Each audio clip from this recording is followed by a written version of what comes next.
चंदा चोरी का जो मामला है, कौन है जिसने इस सेंधमारी को अंजाम दिया है? जिन्होंने सालों साल मंदिर के बनने का इंतजार किया, उनके लिए बहुत बड़ा झटका है। चंपत राय ही हर जगह हर किसी की जुबान पर है, हर कोई जानना चाहता है कि इनकी भूमिका क्या रही है। जो सबसे ज्यादा एक्टिव थे, जो निर्माण कार्य में, पूरे मंदिर की देखरेख में, वो थे चंपत राय जी।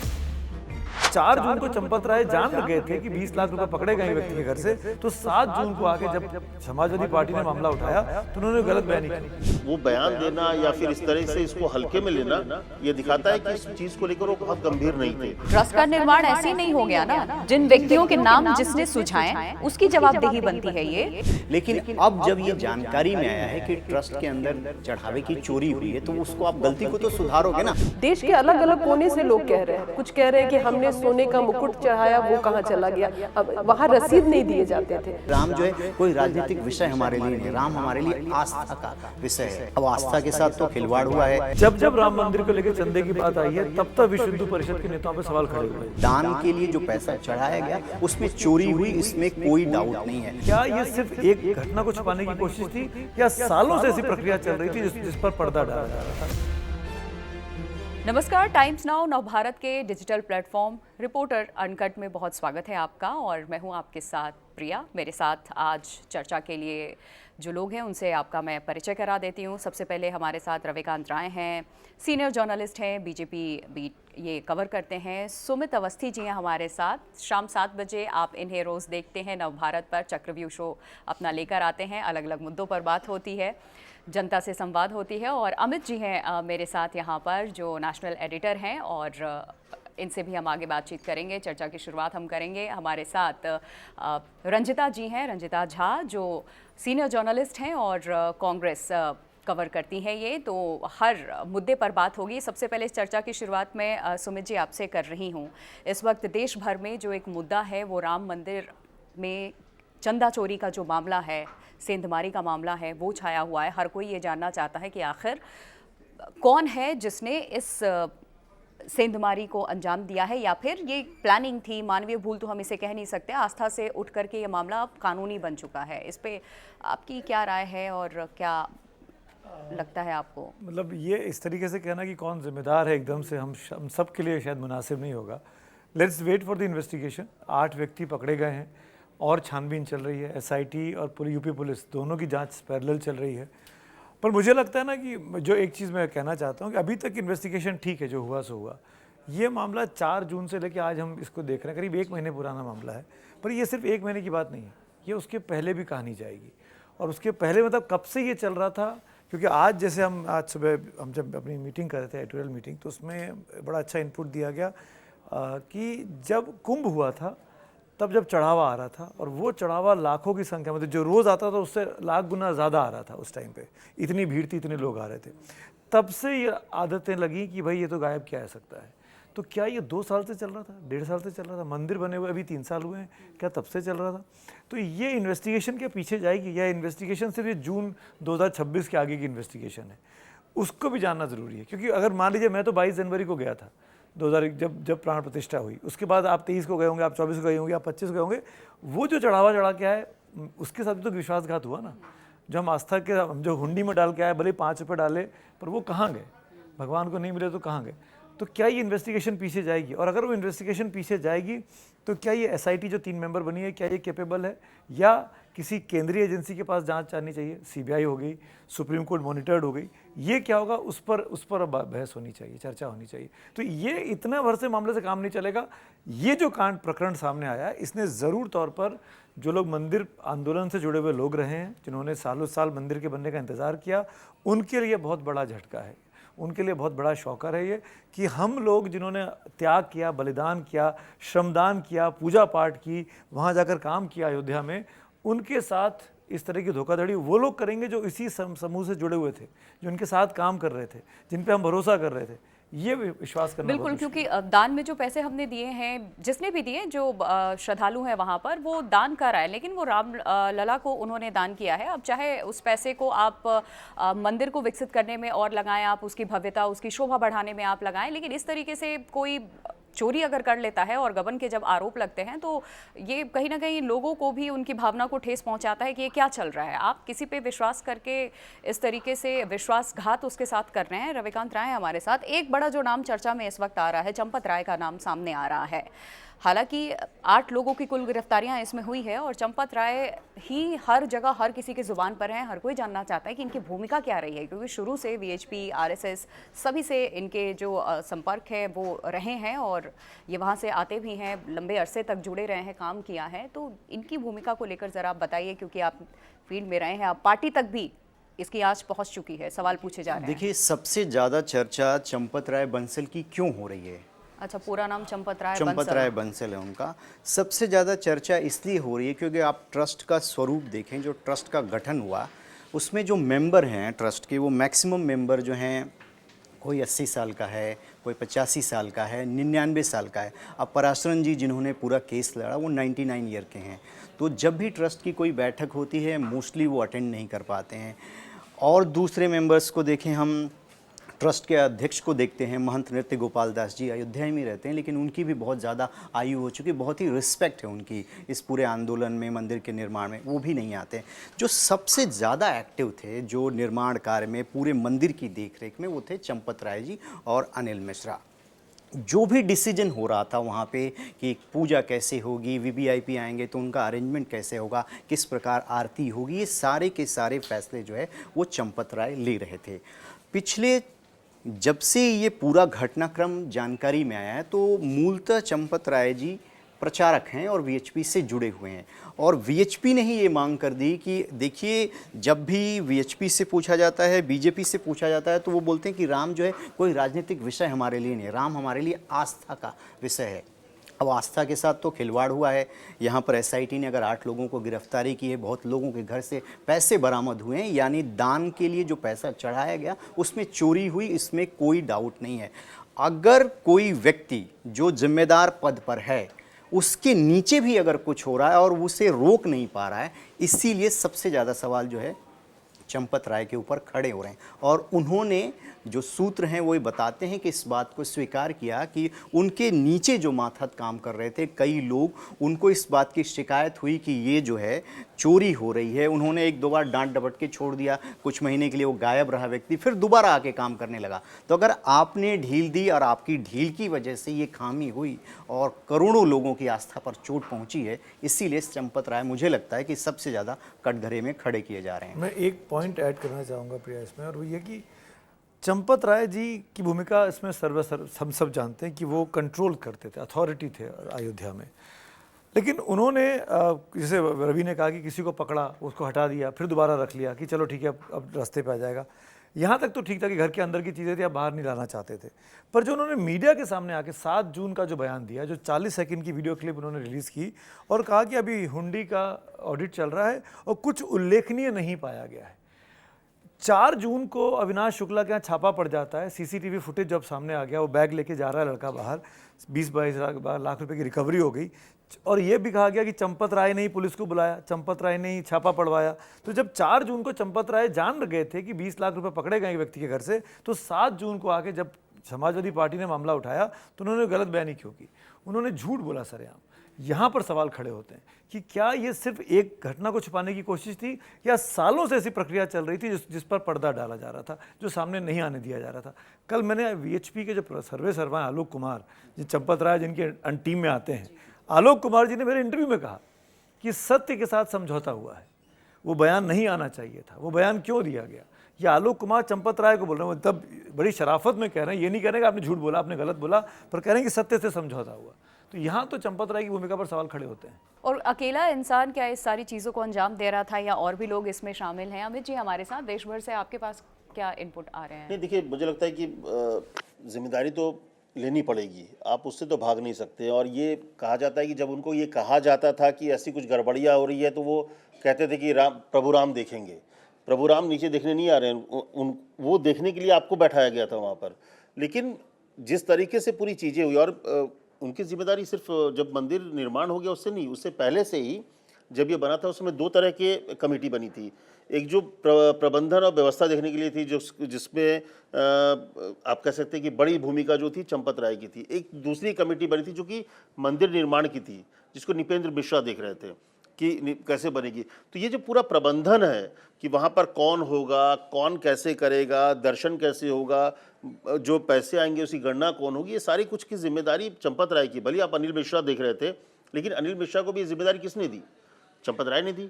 तो चंपत राय इस चीज़ से भाग नहीं सकते। लेकिन जो सुमित जी ने भी कहा कि अब आगे क्या, तो मुझे लगता है ये जो 6 तारीख को बैठक हुई, क्योंकि ये जो एसआईटी का गठन भी हुआ है ये ट्रस्ट के कहने पे हुआ है, ट्रस्ट के आग्रह पे कि एसआईटी को बनाया जाए, जांच हुई। क्योंकि शुरुआत जो हुई है वो चंपत राय की तरफ से हुई कि हाँ कुछ गड़बड़ियाँ हो रही है, सीसीटीवी को देखा गया, खंगाला गया, तब उस समय चेक हुआ कि जब पैसे काउंट होते हैं तो इसके बाद कोई व्यक्ति सीसीटीवी के सामने खड़ा हो जाता है, तब ये शुरुआत हुई। ये बात सही है कि चंपत राय ने इस चीज़ की शुरुआत की, लेकिन वो बयान देना या फिर इस तरह से इसको हल्के में लेना, ये दिखाता है कि इस चीज़ को लेकर वो बहुत गंभीर नहीं थे। अगर वो गंभीर होते तो इस तरह की शिकायत पहले भी आई थी। ऐसा नहीं कि पहली बार शिकायत आई, इस तरह की शिकायत आई थी कि पैसे की कुछ हेरा फेरी हो रही है, तब उन्होंने इस तरह ध्यान नहीं दिया। तो मुझे लगता है 6 तारीख की जो बैठक होगी उसमें तय होगा कि इस पूरे मामले की जांच को अब क्या सीबीआई को देनी है, नहीं देनी है, उसकी रिक्वेस्ट जो है वो ट्रस्ट को करना है। तो ये ट्रस्ट में जो बैठक होगी इसमें 2-3 चीज़ें होंगी। एक पहली बात तो ये है कि जो इस्तीफे हुए हैं अनिल मिश्रा और चंपत राय का, क्या उसको स्वीकार करना है, नहीं करना है। दूसरी बात, एक बड़ा एक प्रेशर तो ट्रस्ट पे हो गया है कि ये जो व्यवस्था बनी हुई थी वो व्यवस्था काम नहीं की, उसमें गड़बड़ियाँ पाई गई, घपलेबाजी हुई, चंदा चोरी हुई। तो क्या नई व्यवस्था बनेगी कोई, जैसे और भी जगह में सीओ और तमाम चीज़ें होती है जिसमें एडमिनिस्ट्रेशन के लोग भी होते हैं, क्या नई व्यवस्था बनेगी? और क्या इसके अलावा इस जांच को आगे बढ़ाने के लिए ईडी, सीबीआई या तमाम लोगों को, क्योंकि जो लोग 8 लोग तो पकड़े गए, लेकिन फाइनेंशियल चीज़ की अब जांच होनी होगी ना, जो अभी चल रही है कि किसके अकाउंट में पैसे थे, उस पैसे का क्या हुआ, किसके अचानक प्रॉपर्टी खरीदी, तो उसमें और कोई एजेंसी को आना है नहीं आना है। इसके लिए मुझे लगता है 6 तारीख को जो बैठक होगी वो महत्वपूर्ण होगी, जिसमें आगे किसको एजेंसी को देना है, नहीं देना है, इसके अलावा इनकी भूमिका को लेकर एक बड़ा मुझे लगता है कि फैसला होगा कि उस दिन अगर इनको लगता है जो अभी तक जो प्रारंभिक जांच है उसमें अगर थोड़ी गड़बड़ियाँ होंगी तो शायद इनके इस्तीफे स्वीकार कर लिए जाएंगे, और अगर इस्तीफे स्वीकार नहीं किए जा रहे हैं तो इसका मतलब है कि 8 लोग तो जाएंगे, चंपत राय और बाकी लोग को जिम्मेदारी होने के बावजूद बचा लिया जाएगा। अनिल मिश्रा की बात कर रहे हैं आप, चंपत राय के अलावा ये 2 मेन चेहरे हैं। रंजिता जी, क्योंकि अब ये जो मामला जिस तरीके से सामने आया है, विपक्ष भी लगातार आवाज़ उठा रहा है और सत्ता पक्ष विपक्ष भी अब आमने सामने हैं, और लोगों को ये विपक्ष की तरफ से कहा जा रहा है कि रामराज का सपना आपने दिखाया और इस तरीके से लूट आपने रामनगरी में मचा रखी है। कुछ कांग्रेस के लीडर्स भी गए थे, उनको भी हाउस अरेस्ट कर दिया गया था। तो विपक्ष भी अब इस मुद्दे पे आगे क्या सरकार के साथ लगता है कि अब बढ़ने की कोशिश करेगा या फिर सरकार को घेरने की कोशिश है? मतलब पूरा ये जो मामला एक तो आस्था का है, ट्रस्ट से जुड़ा मामला है, लेकिन ये राजनीतिक रंग भी लेता नजर आ रहा है, और आगे क्या इसका इम्पैक्ट पड़ता नजर आ रहा है? देखिए प्रिया, ये जो पूरा राम मंदिर का जो पूरा मामला है ये कभी भी सिर्फ आस्था का विषय नहीं रहा है पॉलिटिकल पार्टियों के लिए। इसको बनाना, सुप्रीम कोर्ट का फैसला ज़रूर था कि हाँ राम मंदिर बनाना है, लेकिन इस फैसले को सबसे ज़्यादा अगर पॉलिटिकली कोई भुनाया, विपक्ष अगर कहता है तो कहते हैं कि बीजेपी ने भुनाया। बीजेपी ने इसके निर्माण से लेकर खास करके प्रधानमंत्री मोदी का नाम लिया जाता है कि चाहे वो आप शिलान्यास के वक्त की बात की जाए या फिर प्राण प्रतिष्ठा की गई उस समय की बात की जाए, हर समय अगर राम मंदिर के सबसे नज़दीक कोई दिखा तो प्रधानमंत्री नरेंद्र मोदी दिखे। तो आज जब सवाल चंदा चोरी का हो रहा है, देश के अलग अलग कोने से लोग कह रहे हैं, कुछ कह रहे हैं कि हमने सोने का मुकुट चढ़ाया वो कहाँ चला गया, वहाँ रसीद नहीं दिए जाते थे। जो हमेशा कहा जाता है कि जब आप कोई बड़ा दान करते हैं तो आपकी रसीद आपको मिलती है, जिसको लेकर विपक्ष भी कह रहा है कि कई ऐसे बड़े लोग भी हैं जिनको आज तक रसीद पहुंची नहीं है। तो अगर रसीद नहीं पहुंची इसका मतलब कि वो तमाम चीजों की एंट्री नहीं गई वहां। सोने तो चांदी का भी दान लोगों ने बिल्कुल किया, उसकी बिस्किट कोई दिए रसीद गए, किसी को सोने नहीं के दी बिस्किट गई। दान किए गए, चांदी के बिस्किट दान किए गए, मुकुट चढ़ाया गया, ईंटें दी गई सोने की, तो उनकी रसीद नहीं दिए गए, इसका मतलब उसकी एंट्री नहीं है, और उसकी एंट्री नहीं है तो क्या वो भी चोरी हो गए? तो ये सिर्फ आस्था नहीं, ये पॉलिटिकल भी है। और आप देखिए किस तरह से विपक्ष, क्योंकि समाजवादी पार्टी सबसे फ्रंट में दिखी, जांच की बात चाहे वो गबन की बात रही, सबसे पहले समाजवादी पार्टी जो है वो सामने आई। लेकिन अब कांग्रेस भी कहीं ना कहीं उसको लग रहा है कि उत्तर प्रदेश का चुनाव है, इसे चुनाव से कितना जोड़ा जाए, कितना फायदा होगा ये तो नहीं पता। लेकिन राजनीतिक पार्टियों का ये काम होता है कि अगर विपक्ष को, सत्ता पक्ष को घेरने का अगर मौका मिल रहा है तो उसको घेरा जाए और उससे सवाल पूछा जाए। चुनाव बीजेपी ने राम मंदिर का हम निर्माण करवाएंगे या उसके पहले, अब 2017 की चुनाव की भी बात कर लें, यूपी के विधानसभा की, तो सही कह रही हैं आप कि अब राम के नाम को हर किसी ने भुनाने की कोशिश की है और ये झंडा बुलंद करके आगे बढ़ते रहे हैं। एक बड़ी चीज़ और सुमित जी यहाँ आपसे समझना चाहेंगे हम, रुपए पैसे की बात तो हर कोई कर रहा है और बैग्स और बक्से हर जगह मिले भी हैं, लेकिन लोग ये दावा कर रहे हैं, फोटो दिखा रहे हैं, रसीद उनके पास नहीं है कि हमने सोना दान किया था और चांदी भी दान किया था। और एक और चीज़ को लेकर के जो मूर्ति थी, जो टेंट में दर्शन आपने किए होंगे रामलला के, उत्सव मूर्ति उसको बना दिया गया, वो भी गायब है, वो है कहाँ? उस पे भी लोग सवाल उठा रहे हैं कि ये सारी चीजें कहाँ हैं? नहीं, वो जो रामलला की मूर्ति थी वो तो है, वो छोटी वाली रामलला की जो ओरिजिनल मूर्ति थी सोने की, वो जो सोने की, वो जो बड़ी मूर्ति अब आप देखते हैं रामलला विराजमान, वहाँ नीचे रामलला विराजमान वहाँ रखे। अच्छा, वो वहाँ है, वो मैंने देखे थे 22 जनवरी को तो थे, जब मैं प्राण प्रतिष्ठा पे गया था उस 22 जनवरी से अभी भी है, वो है उस पर मंदिर बड़ा हो गया है तो इसलिए मूर्ति बनाई गई, लेकिन पूजा उन्हीं की उसकी होती है, वो जो रामलला विराजमान उनकी ही पूजा होती है असली में। दरअसल बहस ही इस बात को लेगी थी कि भाई अयोध्या तो राम जी का जन्म स्थान है, तो वो तो छोटे से होंगे, पर छोटे से किसी बच्चे की मूर्ति विशालकाय आप कैसे बना सकते हैं? कैसे वो दिखेगी कैसे? जब बड़े आप उसमें देखने जाएंगे तो कैसे देख पाएंगे? तो उन्होंने ये लिबर्टी ली निर्माण समिति ने उस दौरान में कि 5 साल तक के बालक की हम एक मूर्ति बनाते हैं। तो वो जो अभी जब मूर्ति है रामलला की, वो 5 साल के बालक की मूर्ति है कि बचपन उनका अयोध्या में बीता, तो ये वो वाली मूर्ति है। तो उन्होंने जन्म से लेके वहाँ तक की लिबर्टी लेके, ताकि वो दूर से दिख सके। ऐसा ना वो छोटा होगा तो कैसे दिखेगा? अब छोटे को अगर आप विशाल बना लेंगे तो बड़ा बेडब हो जाएगी वो प्रतिमा बड़ी। वो तो रामलला विराजमान कहते हैं, वो छोटे अभी में पूजा उसी की होती है, पूजा उसी की होती है। पर ये बात आपकी बिल्कुल ठीक है, जो चढ़ावे में चीज़ें चढ़ी, बहुत से लोगों ने शिकायतें की, सोशल मीडिया पे हमने देखा, कैमरे पे देखा, लोगों ने कहा कि हमने इतनी चांदी की ईंटें दी। एक वो सिंधी समाज के लोग आए थे सामने, उनका बयान आया। एक महिला आई थी, उन्होंने काकभूषण नहीं दिया था लेकिन वो मिल गया, उसके बारे में कहा गया वो रखा हुआ है किसी और कमरे में है। तो ऐसे ये सब चीज़ें गिफ्ट देने में भी दिक्कत है कि आपने कोई भी चीज़ गिफ्ट दे दी और फिर आप कह रहे हैं इसका डिस्प्ले करो। अरे कहाँ करें डिस्प्ले? भाई मेरी स्कीम ऑफ थिंग्स में आपका सामान मुझे फिट नहीं हो रहा है, मैं कहाँ डिस्प्ले करूँ? अब आप कह रहे हैं डिस्पेंडल भी मत करो उसको, हमने जैसा दिया वैसे ही रख लो। लेकिन सुमित जी, अभी जो संदेह लोगों के मन में पैदा हो गया ना, सवाल उस पर है कि अगर आपने दान दिया, डिस्प्ले नहीं हो रहा है, रसीद तो देते हैं। अब जिन्होंने 6 महीने पहले दान दिया उनको रसीद, उनको उस समय कहा गया कंप्यूटर में, अभी क्योंकि अभी सर्वर डाउन चल रहा है, हम आपको रसीद आपके मोबाइल नंबर पर देंगे या मैसेज आपको आएगा। आज डिजिटल युग में आप इतने दिन बाद भी रसीद नहीं दे रहे, तो सवाल अब लोगों के मन में उठना शुरू हो गया है। बिल्कुल जायज़ है रंजीता कि रसीद देनी, अगर मैं रसीद मांग रहा हूँ तो मुझे रसीद देनी चाहिए। पर ये भी फैक्ट है, हम सब जानते हैं मंदिरों में गुप्त दान होते हैं, लोग रसीद लेते नहीं है, लोग आगे दान देके चुपचाप चले जाते हैं। ऐसे लाखों करोड़ों लोग हैं। दरअसल अभी ये माहौल बन गया है, अभी दरअसल माहौल बन गया है, तो ये हर कोई बात कर रहा है, लेकिन अक्सर जब दान देते हैं तो कोई बताता नहीं है। लेकिन ये लोग मांग रहे हैं ना कि हमें हमारा रसीद दो, जो मांग रहे हैं उनको तो देना चाहिए। हाँ, नहीं, इस वाले ये जो पूरा घटनाक्रम हुआ है उसमें जो राम मंदिर का ट्रस्ट है उसने बहुत कुछ सीखने की ज़रूरत है। उसमें सीखने की ज़रूरत ये है कि भारत में बहुत सारे ऐसे मंदिर हैं जहाँ बहुत चढ़ावा चढ़ता है और उनका जो मैनेजमेंट है वो किस तरीके से होता है। आप तिरुपति बालाजी का ले लीजिए, आप वैष्णो देवी श्राइन बोर्ड को ले लीजिए, वो किस तरीके से मैनेज करता है।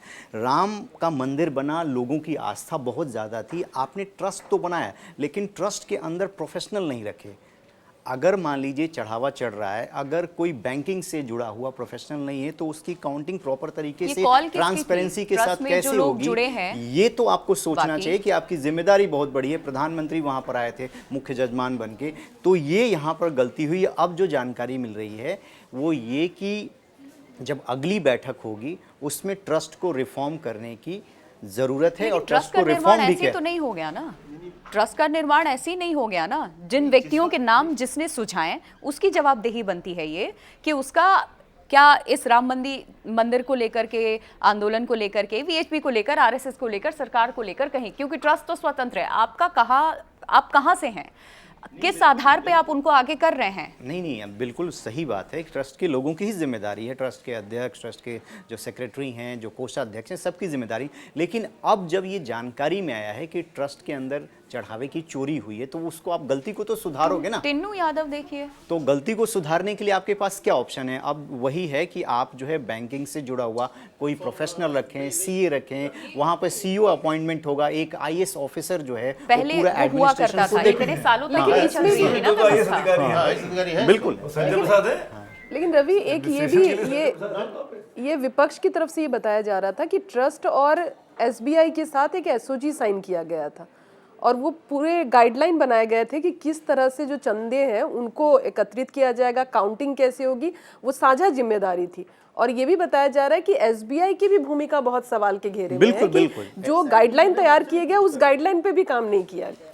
देखिए, पूरे मंदिर परिसर में जो सीसीटीवी है उसमें सबका एक्सेस जो है यूपी पुलिस और जो सिक्योरिटी वहां पर है उसके पास है। लेकिन जहां पर चढ़ावे की काउंटिंग हो रही है, जहां पर पैसे लाकर उड़ेले जाते हैं, वो पूरा एरिया जो है वो यूपी पुलिस के दायरे में नहीं है। सिक्योरिटी चंपत राय के पास है। वो बोला गया, हमें वो जो निजी जानकारी दी सिक्योरिटी के गई पास कि है। इस एरिया का जो है वो आपको निजी सीसीटीवी सिक्योरिटी जो फुटेज 400 नहीं देंगे। सिक्योरिटी तो हाँ, यानी उनके गड़बड़ी पास है। वहीं पर हो रही थी, आप उस एरिया का एक्सेस मैं क्यों नहीं बताऊं दे आपको, रहे थे? जब 22 तारीख को और उद्घाटन हुआ 17 था, साल बाद अमित जी उसका ट्रांसफर हुआ है। जो हाँ, व्यक्ति हेड था हेड था, 17 साल वहां जमा हुआ था, अब ट्रांसफर हुआ है, नहीं, गोरखपुर भेजा गया 22 को याद होगा, 22 को जब उद्घाटन हुआ तो 22 की शाम को जब सब कुछ होने के बाद, भाई मैं बोल रहा हूँ कि जो ट्रस्ट के जो लोग थे, जो उस दिन की व्यवस्था थी, उसी दिन से कोलैप्स था। आप पहले दिन, जिस दिन इतने बड़े बड़े आपने गेस्ट बुलाए, अगर आपको तस्वीर याद हो तो सारे लोग धक्का मुक्की कर रहे थे। भाई आपने अगर 2000-5000 जो सारे वीआईपीएस थे, वो दर्शन किस तरह से किया सबने देखा।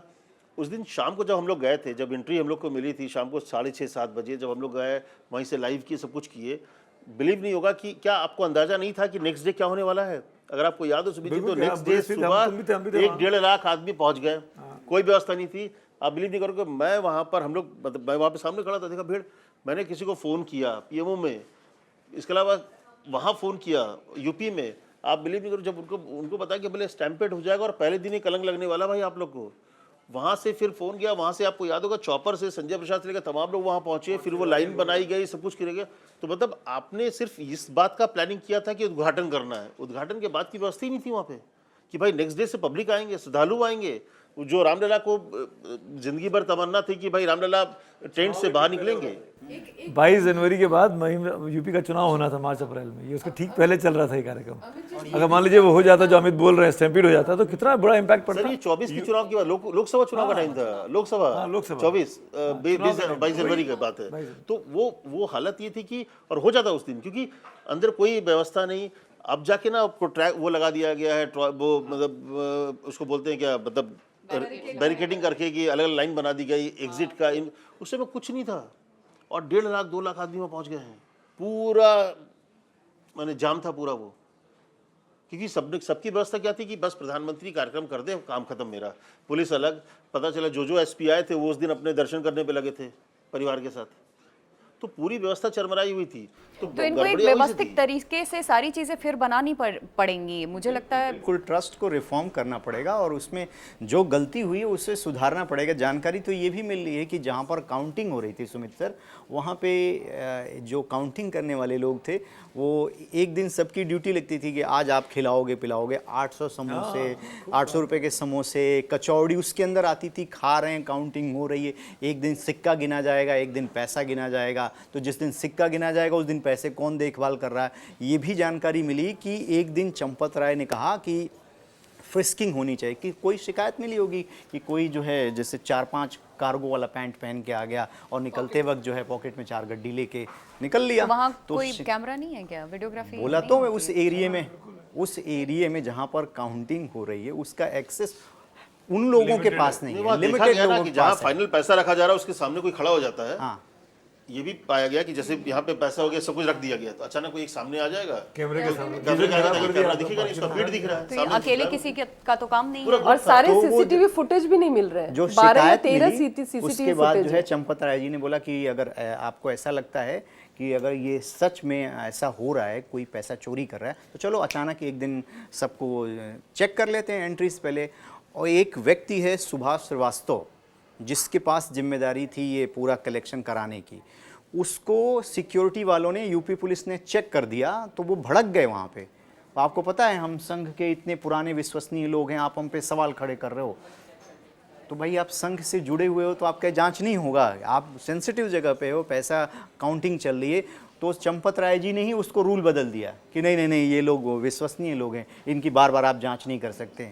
आप ही प्रोटेक्ट कर रहे हो, आप ही नियम बना रहे हो, आप ही तोड़ दे रहे हो। चंपत राय की गलती यही है कि कमांड कंट्रोल लेने के बाद आंख बंद करके देखिए वो एक सर्वे सर्वा वो वही एक बन गए, उनके प्रचारक ऊपर है, कोई है नहीं, ना वो एक जवाबदेही प्रचारक है। थे, प्रचारक के नाते उनके जीवन पे कोई कमेंट नहीं करना चाहेंगे, लेकिन वो प्रोफेशनल नहीं है, एडमिनिस्ट्रेशन के वो माहिर व्यक्ति नहीं है, इसीलिए एडमिनिस्ट्रेशन को चलाने के लिए एडमिनिस्ट्रेटर की जरूरत होती और वो नहीं है इस मामले ट्रस्ट का में। जब निर्माण करते हैं तो ऐसे लोगों को ही डाला जाता है ना, कि ट्रस्ट जब बनता है, बाकी मंदिरों में भी देख लीजिए, तिरुपति बालाजी में कितने करोड़ों करोड़ों रुपए दान दिए जाते हैं, दान पेटी खुलती है, वहाँ गिनती चलती है 3-3 4-4 दिन तक। ट्रस्ट बना इसी ट्रस्ट पर कि जो लोग उसमें जुड़े थे उनके ट्रस्ट जो है वो ट्रस्ट पर काम आएगा, लेकिन वही उनका ट्रस्ट जो है वो सारा खत्म हो गया, ट्रस्ट टूट गया, ट्रस्ट खत्म हो गया वो।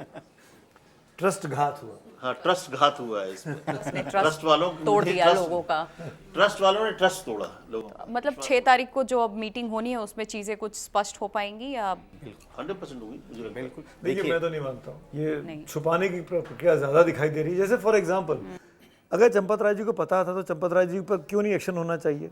चंपत राय जी इस्तीफा अगर दे चुके हैं, सो कॉल जो कि स्टेटमेंट भी आया, नहीं स्टेटमेंट आया कि इस्तीफा मिला है दोनों व्यक्ति का, तो किस बात का इंतजार हो रहा है? स्वीकार करिए तुरंत, आप उसको गिरफ्तार करिए, उनसे पूछताछ करिए।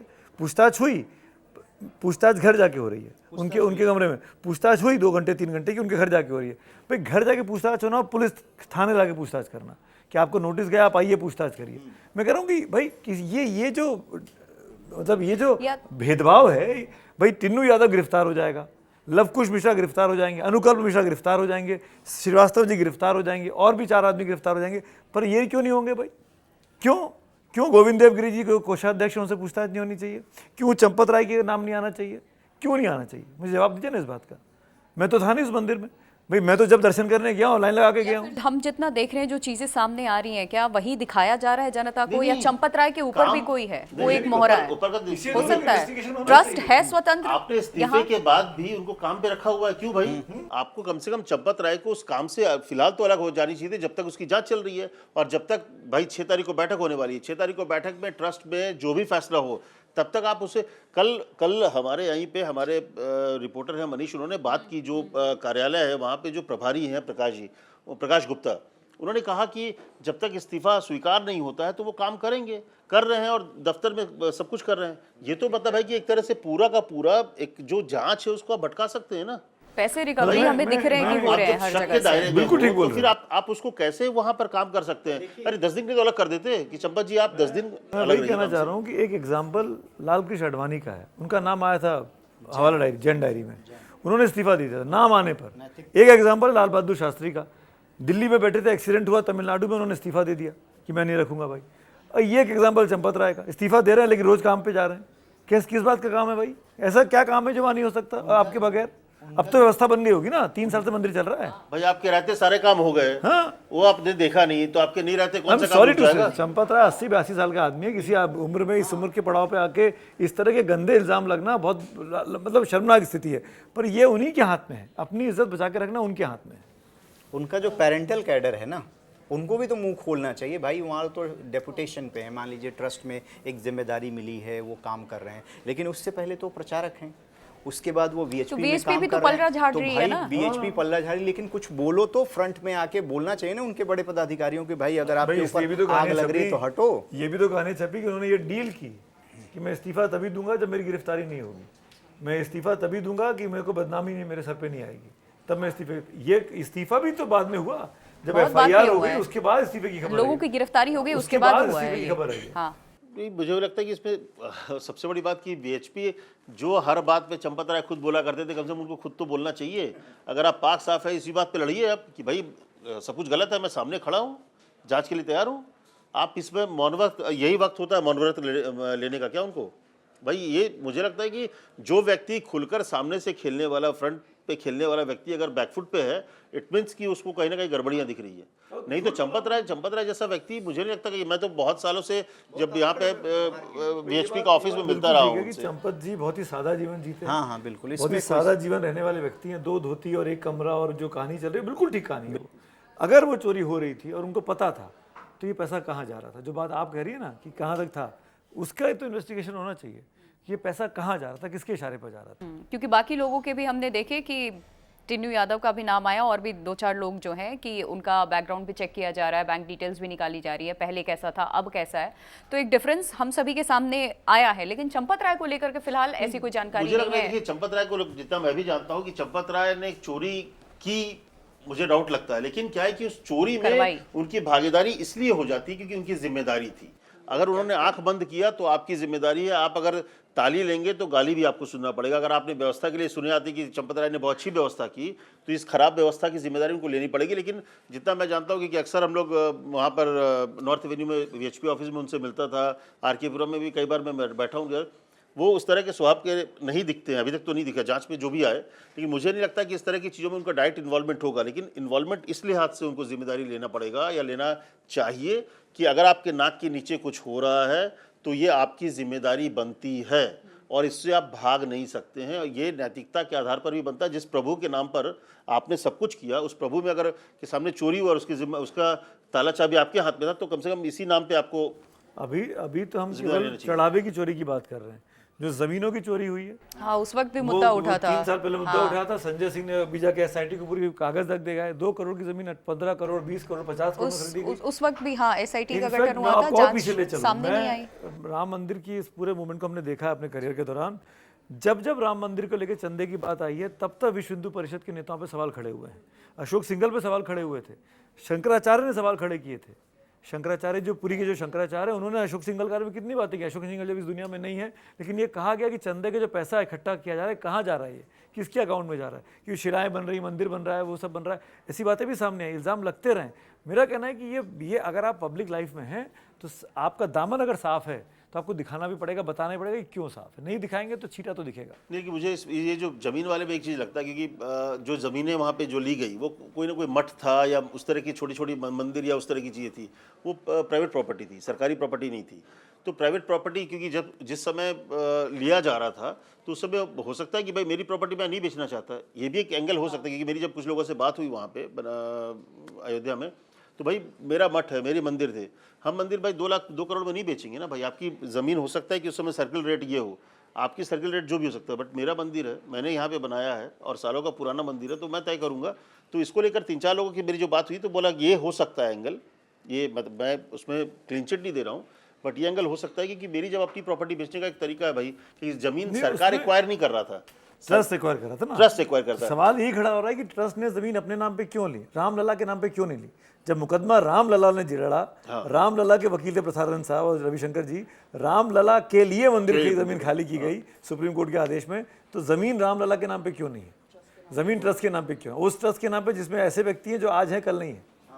लेकिन ट्रस्ट तो रहेगा ना, हाँ ट्रस्ट रहेगा ना, ट्रस्ट रहेगा, तो इसलिए ट्रस्ट के नाम पे लिया ना। तो इसका मतलब कोई और आएगा तो उसके नाम पे हो जाएगा। नहीं, ट्रस्ट के नाम पे होगा, किसी व्यक्ति के नाम पे नहीं होगा ना। कोई व्यक्ति उसको यूज नहीं कर सकता, वो ट्रस्ट के नाम पे होगा। ट्रस्ट में व्यक्ति आता जाता रहेगा, इसीलिए वो ट्रस्ट बना के दिया गया है कि उस ट्रस्ट के नाम पे बेटी के नाम पे ले लेते, प्रतिमा भगवान के नाम पे ले लेते, क्या दिक्कत? हो सकता है कि ट्रस्टी मैंने चलाता ट्रस्ट ही, नहीं, ये रामलला के नाम पे ले हाँ, सकते। रामलला के नाम से ही मुकदमा फाइल हुआ था रामलला और रामलला जीते ने ही भाई। मुकदमा लड़ा रविशंकर और जी वो की बाइट जीते। हमको याद है, रामलला मुकदमा जीत गए, बाहर निकल भाई रामलला तो साइन नहीं कर पाते ना, कोई ना कोई तो ट्रस्ट हाँ, होता तो ही इसीलिए तो चलाता इसलिए ट्रस्ट, जमीन उनकी साइन है। करने वाला तो ट्रस्ट के नाम पे होता है ना। जमीन था, ट्रस्ट भी इसलिए बनाई गई ताकि ये देखरेख हो, सारा सब कुछ हो। अभी 3 साल हुए नहीं कि धर्मदास क्या जी ने कर यही रहे हैं कहा, ट्रस्ट वाले, परसों ये दिख धर्मदास गया जी है। की पिस्ती हो रही थी ना, राम सेवा समिति के जो अध्यक्ष हैं महंत जी, उन्होंने यही कहा कि भाई जब सारा कुछ राम जी के नाम पे है तो ट्रस्ट के नाम पे क्यों खरीद रहे थे आप? चंपत राय की फोटो क्यों लगी है हर डीड पे? जितनी डीड हुई है सब पे चंपत राय की फोटो लगी है। अध्यक्ष की फोटो क्यों नहीं है? कोषाध्यक्ष की फोटो क्यों नहीं है? चंपत राय का सिग्नेचर क्यों हो रहा था? ऐसे कुछ सवाल साधु संत खड़े कर रहे हैं, मैं कुछ नहीं बोल रहा हूँ। नहीं, उसमें जो पद है ना वो जनरल सेक्रेटरी वाला, महासचिव वाला पद, आमतौर पे किसी भी ऑर्गेनाइजेशन में असली जो काम होता है वो महासचिव ही करते हैं, तो इसलिए महासचिव का फोटो होता है। इसलिए एक ऐसा मुद्दा है जिसपे अभी जिसमें, हमें भी हाँ, इंतजार मतलब करना उसको होगा। मुझे लगता है रिपोर्ट लूपहोल से- से की रिपोर्ट अगर वो सीबीआई को दिया जाए, अभी तमाम बहुत सारी चीजें इतनी जल्दी जो है तो वो ये क्लीन चिट ना किसी को मिलेगा ना क्लोज होगा। क्लीन चिट मिलने का तो सवाल ही नहीं है, क्योंकि बहुत सारे लूप होल्स यहाँ पे सामने आ रहे हैं। अब आगे बढ़ते हैं, 2-3 और मुद्दे हैं मेरे ख्याल से, उस पर भी हम बात कर लेना चाहिए। मुद्दा पंजाब का है। अच्छा पंजाब कुछ बोलना पंजाब से ही शुरुआत कर लेते हैं। इम्पोर्टेंट जो मुद्दा है पंजाब का, रंजीता जी। आपको लगा कि मैं नहीं बोलूंगी? नहीं, मुझे लगा कि पंजाब में भाई देश कहाँ जा रहा है और पंजाब में कांग्रेस में क्या हो रहा है, एक बार बताना चाहिए मुझे लगता नहीं, है। इसलिए पंजाब की बात होनी चाहिए कि कांग्रेस ने 1 महीने बहुत मेहनत की, 1-to-1 नेताओं से बातचीत, राहुल गांधी की मीटिंग, उसके बाद एक कमेटी बनाई गई जो खड़गे साहब को रिपोर्ट देती है कि पंजाब में कैसे कांग्रेस पार्टी जीत सकती है अगला विधानसभा चुनाव और किसको जिम्मेदारी देनी चाहिए।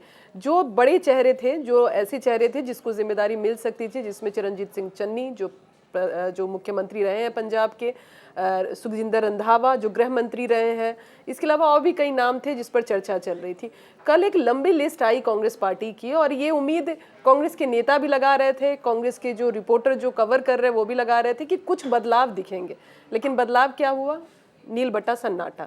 उसमें क्या रहा कि जो अध्यक्ष हैं वो अध्यक्ष बने रहेंगे, जो विधायक दल के नेता हैं बाजवा वो विधायक दल के नेता रहेंगे। हाँ, 3-4 कमेटियां जरूर बना दी गई जिसकी जिम्मेदारी अलग अलग नेताओं को दी गई, जैसे कैंपेन का जो जिम्मेदारी है वो चन्नी को दिया गया।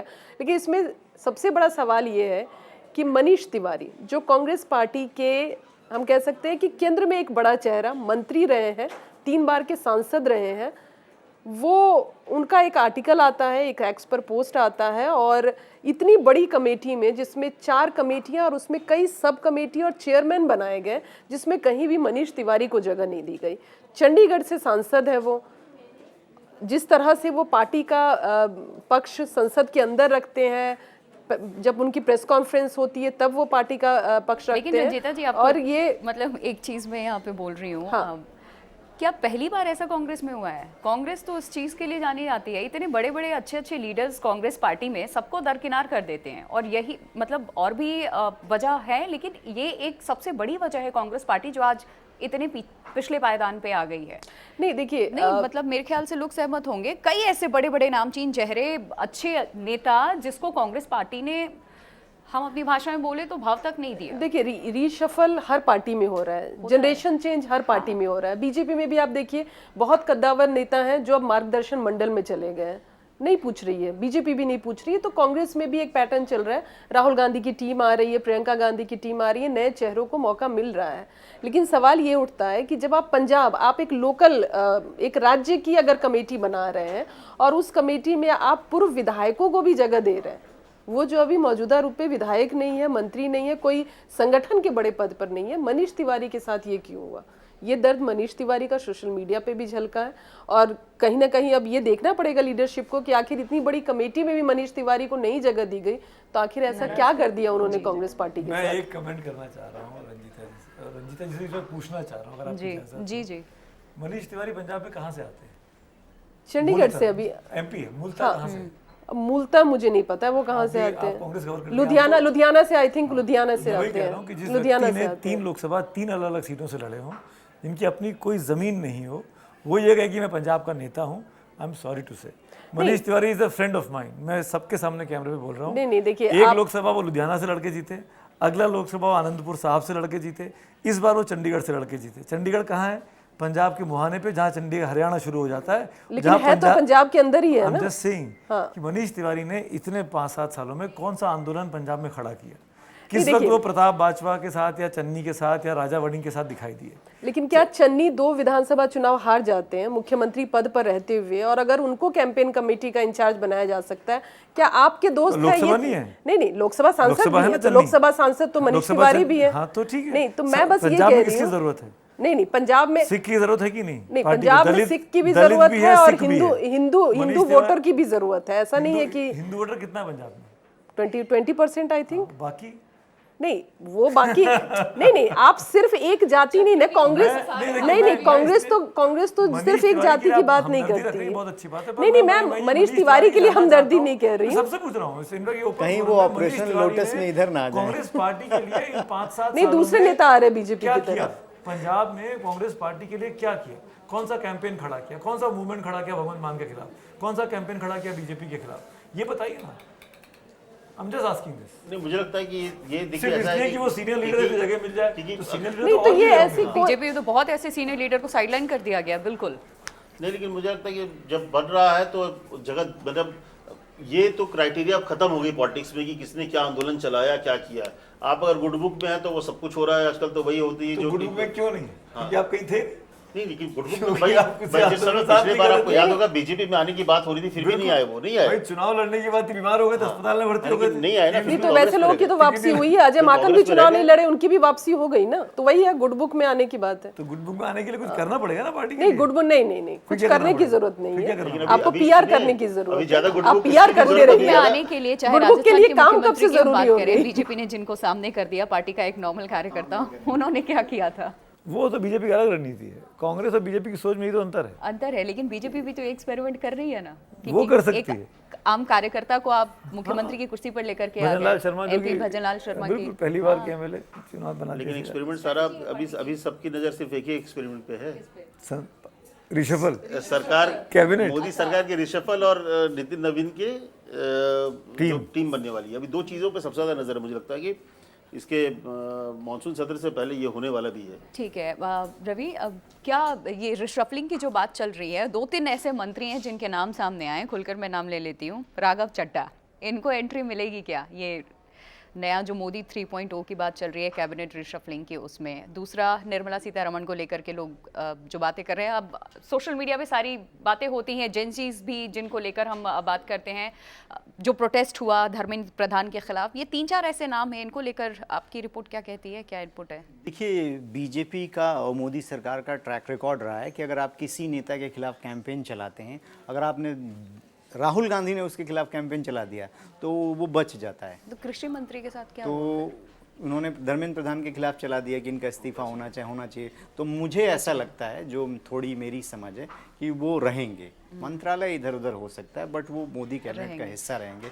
पंजाब में बीजेपी का बहुत स्टेक नहीं है, तो पंजाब जो है आम आदमी पार्टी के नेताओं को उन्होंने तोड़ा और उसमें राघव चड्ढा की भूमिका रही है और एक फेस के रूप में देखे जाते हैं। लेकिन क्या उनको मंत्रिमंडल में लाया जाएगा या कोई और जिम्मेदारी दी जाएगी, ये अभी फाइनल नहीं। ये तो डिसीजन दो ही लोग पार्टी में, जो प्रधानमंत्री का अधिकार होता है कि वो अपनी कैबिनेट में किसको लेते वही करेंगे। फिलहाल अभी उस पर कोई हम मुहर नहीं लगा सकते, क्योंकि वहाँ से तरुण चुग को भी राज्यसभा बीजेपी ने भेज दिया है और वो भी राष्ट्रीय महासचिव भी हैं। तो अगर बीजेपी को अपने को नेताओं को बढ़ाना है या और भी कुछ लोगों को, राघव चड्ढा और संदीप पाठक चुनाव आते आते तोड़ देंगे जो टीम है अभी आम आदमी पार्टी की, क्योंकि संगठन का काम तो वही देख रहे थे, तो हो सकता है कि इसके एवज में उनको इनाम दिया जाए, उनको एमओएस बना दिया जाए। मुझे नहीं लगता है कि राघव चड्ढा या फिर टीएमसी के जो लोग आए हैं या फिर इस तरह से जो लोग अभी आए हैं उनमें से किसी को कोई बनेंगे। इसमें से किसी को कोई जगह नहीं मिलने जा रही है। जो बीजेपी के लोग हैं या जो अलायंस पार्टनर में, जैसे शिवसेना से एक बनना है तो वो बनेंगे, शिंदे के बेटे। हाँ, नहीं वो जरूरी नहीं एकनाथ शिंदे के बेटे बने, ये जरूरी नहीं है। वो उनकी चर्चा मतलब उनकी चर्चा में है उनके बारे में। लेकिन क्योंकि पार्टी में ये भी अक्सर होता है कि बाप को, अगर फादर को कोई पोस्ट है तो फिर बेटे को पोस्ट नहीं मिलता आमतौर पे, तो ये हो सकता है यहाँ भी उसका नुकसान श्रीकांत शिंदे को हो जाए। जबकि श्रीकांत शिंदे, मुझे लगता है पूरी पार्टी को अगर आप देखिए तो आज की डेट में श्रीकांत शिंदे संभाल रहे हैं और बहुत मैच्योर्ड लेवल पे वो काम भी कर रहे हैं, पॉलिटिकली भी बहुत साउंड है। और श्रीकांत शिंदे को अगर आप देखिए तो इसके अंदर पार्लियामेंट के भीतर भी लगातार हर चीज़ों पे, बड़े मुद्दों पे मुखर भी हैं। लेकिन शायद उनको नुकसान हो जाए क्योंकि फादर सीएम है, डिप्टी सीएम है, तो उसका नुकसान हो जाए। लेकिन मुझे नहीं लगता है कि इस तरह से चीज़ें। लेकिन और कैबिनेट में भी जो मेरा सेंस कह रहा है कि जो टॉप के जो नेता हैं, भले सोशल मीडिया में आपको राजनाथ सिंह के बारे में आए, गडकरी के बारे में, लेकिन मुझे लगता है अमित शाह रहेंगे, निर्मला सीतारमण मोस्ट प्रोबेबली वहीं रहेंगी, जो गडकरी भी इस बार नहीं जा रहे हैं वो कंटिन्यू रहेंगे, राजनाथ सिंह भी रहेंगे। ये 5-7 है। नीचे लेवल पे मुझे लगता है एक तो एमओएस बहुत सारे जाएंगे, बड़े लेवल बदलाव होगा और कैबिनेट मिनिस्ट्री में भी कुछ लोग हो सकता है जाएं। ये जो बदलाव होगा 27 जो खास यूपी है उसको फोकस में करके हो सकता है इस बार का बदलाव। यूपी तो पंजाब, कौन से वो चेहरे हैं जो यूपी के लिहाज से पंजाब अहम के है? चेहरे बड़ी संख्या में इंक्लूड होंगे, जो मुझे लगता है पंजाब को चुनाव को देखते हुए, और जहाँ चुनाव निपट गया है, जहाँ बीजेपी ने मिशन अकम्प्लिश कर लिया है, उन लोगों की छुट्टी हो जाएगी। जैसे बिहार के बहुत से नेता हैं इस वक्त कैबिनेट में, उनको रिप्लेस किया जाएगा यूपी से। बंगाल की बड़ी जीत हुई है, बंगाल के लोगों को इनाम दिया जाएगा। बंगाल के जो लोग बीजेपी के नहीं आए हैं अभी तक, उनको इनाम मिलना चाहिए, ऐसा लगता है मुझे, जो को वहाँ विधानसभा में जगह नहीं मिली, जो लोग जो सांसद हैं। उनको इनाम मिलना चाहिए। भले वो टीएमसी से आए, मैं अमित से थोड़ा डिफर कर रहा हूँ, अमित कह रहे हैं। हालांकि मैं अमित की मोटे मोटे उस लॉजिक को मानता हूँ कि भाई आपको पहले लॉयल्टी प्रूव करनी पड़ेगी। आप आ तो गए हो, पर आप हमारे किस काम के हो? संख्या के हिसाब से तो ठीक है, पर आप हमारे लिए क्या करोगे? ये जब तक आप लॉयल्टी लेकिन ये प्रूफ नहीं थ्योरी करोगे तब तक आपको मलाई नहीं मिलेगी। पहले आप loyalty proof बंगाल करो। पे लागू होती है ये। बिल्कुल। तो यूपी और पंजाब के लोग शामिल होंगे इस बार। मुझे लगता है कि बीजेपी का स्टेक है इन चुनावों में, बड़ा स्टेक है। आपको क्या लगता है पंजाब जैसे का इन्होंने कोई कहा चेहरा? बिहार कुशवाहा, लेकिन आप ये कह रहे थे कि अगर बेटी का तो इस्तीफा ले लिया तो कुशवाहा जी को एंट्री दिलवा रहे हैं आप लोग यहाँ मंत्रिमंडल में? राज्यसभा दे दिया उसी से। राज्यसभा दे दिया। देखिए वहाँ पे अगर हो सकता है कि गिरिराज सिंह और तमाम 2-3 लोग ऐसे नाम आ रहे हैं बार बार कि 12 साल से क्योंकि लगातार मंत्री उपेंद्र हैं। कुशवाहा के बेटे का इस्तीफा हो गया बिहार में, अब कैबिनेट में वो नहीं है, तो क्या बेटे की पिता की एंट्री यहाँ हो जाए? फिर जैसे बोले ना कि इस बार फोकस में बिहार नहीं होगा ना, कि फोकस में इस बार बिहार में अब जब इतना निकल गया तो चलिए कोई बात नहीं है, लेकिन फोकस अब यूपी होने वाला है, आपको पंजाब है, जहां पर क्योंकि 1-2 मंत्री बना के मैसेजिंग करेंगे, वो कास्ट कॉम्बिनेशन को सेट करेंगे वहां पर, क्योंकि ऑब्वियसली जो पीडीए वाली बात हो रही है वहां पे चुनाव, उत्तर प्रदेश का चुनाव पूरा उसी बेस पे हो रहा है। चिराग पासवान की कह रहे मिनिस्ट्री बदलेंगे। मिनिस्ट्री बदल सकते हैं, वो बड़ी बात नहीं है, लेकिन वो मंत्री रहेंगे। पोर्टफोलियो हो सकता हाँ, वो मंत्री है रहेंगे। का प्रमोशन हो सकता है कि अच्छी कोई कैबिनेट मंत्रालय- वाइज, मतलब पोर्टफोलियो वाइज। हाँ, पोर्टफोलियो पे। हाँ, कोई अच्छा मंत्रालय मिल अच्छा सकता है। मंत्रालय, बड़ा मिल सकता है, ये मिल उपेंद्र सकता है। कुशवाहा को बोला था कि आप अपनी पार्टी का मर्जर कर लो भारतीय जनता पार्टी में। वो जिस कम्युनिटी से आते हैं उस कम्युनिटी का बीजेपी ने वहाँ सीएम दे दिया, तो अब उनकी उपयोगिता जो है बीजेपी के लिए नहीं है। क्यों एक अपनी ही पार्टी के नेता को डाउन तो करेगी नहीं, तो उनको बोला गया कि आप अपनी पार्टी का मर्जर कर लो चाहते हो तो।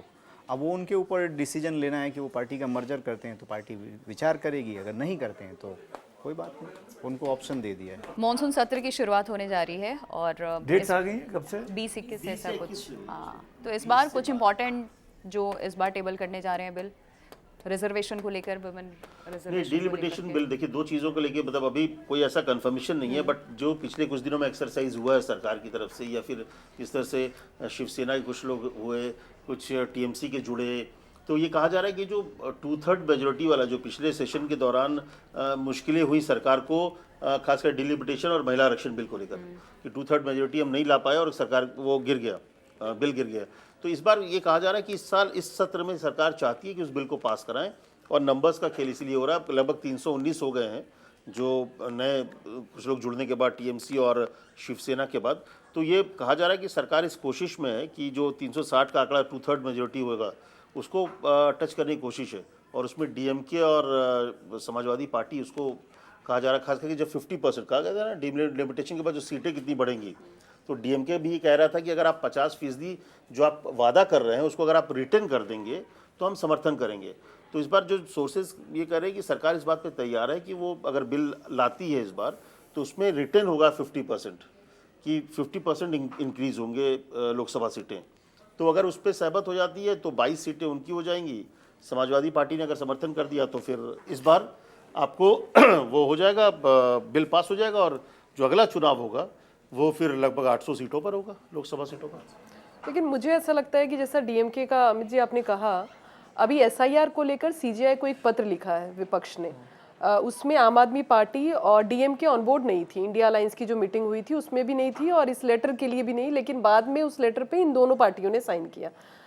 तो मुझे लगता है कि जब लार्जर पर्सपेक्टिव में जब एक बार फिर से परिसीमन बिल जब लाया जाएगा डीएमके को, क्योंकि कांग्रेस पार्टी से नाराज चल रही है, लेकिन बाकी जो अलायंस पार्टियां हैं इंडिया अलायंस की, उनसे डीएमके के अच्छे संबंध हैं और ये कोशिश की जा रही है। उस दिन की भी मीटिंग में ये बात की गई कि डीएमके को ऑन बोर्ड लाया जाए फिर से, क्योंकि उनके एमपीज ज़्यादा हैं और आपको इस तरह के बिल में ज़रूरत पड़ेगी अपोजिशन को।